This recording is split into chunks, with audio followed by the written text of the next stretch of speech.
What's up, gamers? Today we're taking a look at the Zowie G-SR-SE.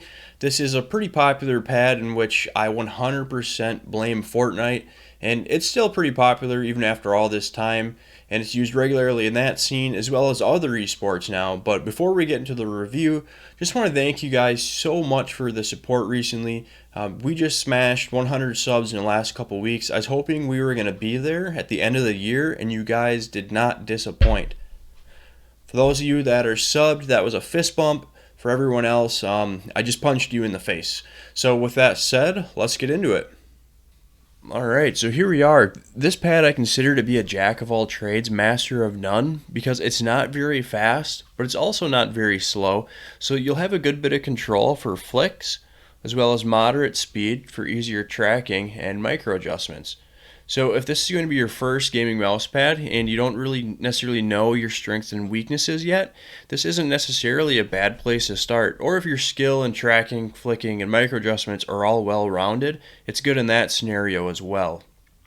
So as you can probably tell already from looking at this thing, my mouse pad has been rode hard and put up wet. So I just recently switched it out because it's way past its prime. This thing is pretty shot. It lasted me about 3.5 months before it started to wear out. It got worn out specifically in this region right here where my arm rests. I know it looks like straight up dirt, and although this pad is probably pretty dirty, a lot of that is actually because it's very pilly now, which is making this surface rough, which makes it very slow. So it definitely causes quite a few inconsistencies with aiming.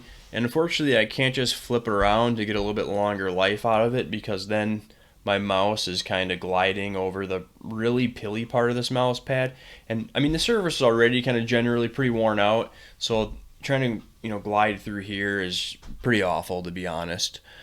So if you're looking for a mouse pad that's going to have a lot of durability and last you a long time, this is really not going to be an ideal choice in that scenario, at least based on my experience with this particular one. So in regards to being durable, you'll also notice that there aren't any stitched edges on this mouse pad, which for this one ended up not being a problem because the surface here wore out before the edges started to fray. But just keep in mind, just because this one didn't fray doesn't mean other ones won't. So it worked out in my favor this time around, because mouse pads are just a bit more comfortable on your arm when they don't have a stitched edge. The pad itself is pretty light. The backing on the pad here, it's almost more of a foam than an actual rubber. And really what that causes is it causes to be a little bit slippery. I've noticed that after a couple hours gaming, my mouse pad will kind of be like shifted, not a position. It doesn't hurt performance by any means, but I do notice that I kind of have to go back and put it back into its original position. And then also, just being honest with you in regards to how light it feels and the fact that the bottom, as opposed to rubber, just feels kind of spongy. It really doesn't feel like a premium product. I mean, it definitely feels pretty cheap. Just being honest, not that that should really matter in your decision, but if you're looking for something that's going to feel like very high quality, this probably won't be it. Other than poor durability, there's really only one other main issue I had with this mouse pad, and that's how it reacts to humidity. At the end of August and beginning of September, it was super humid here, and this mouse pad got super spongy. So it got really slow. It just felt like you were dragging the mouse through like mud or like through like another substance. It was so bad.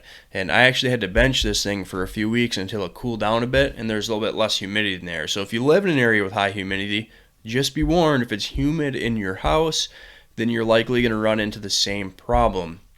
Another thing worth noting, even though I used this for 4 or 5 months, it never did lay completely flat. So here in the corners, it's still not completely flat, and then a little bit on the edges, but mostly just these two corners. It doesn't, lay completely flat, but because it's primarily way up here, I don't notice it really when I'm playing games, but just something that I thought maybe I'd mention for you all. So, one last thing. This thing smelled like shit out of the box. Holy hell, I almost forgot about that for a second. Like, this thing reeked. I don't know what they do to treat it, like what chemicals they use, but it will literally make your entire room smell like shit. So be warned of that because it wasn't great. So overall, this pad is comfortable, but it's not extremely durable since it wore out after a few months. It's in the middle ground of speed and control as far as cloth pads go, maybe leaning a little bit more toward control. There's definitely going to be faster cloth pads out there, and there's going to be much slower cloth pads out there. But this one just happens to do a little bit of everything. And you guys probably noticed, though, I have some nice mouse porn here since I have a G Pro Superlight here that I'm using. There will be a full review on this in another couple weeks. I just want to get a little bit more time behind this thing before I offer my thoughts and opinions for you all. But just know that that is going to be showing up here on this channel in the near future.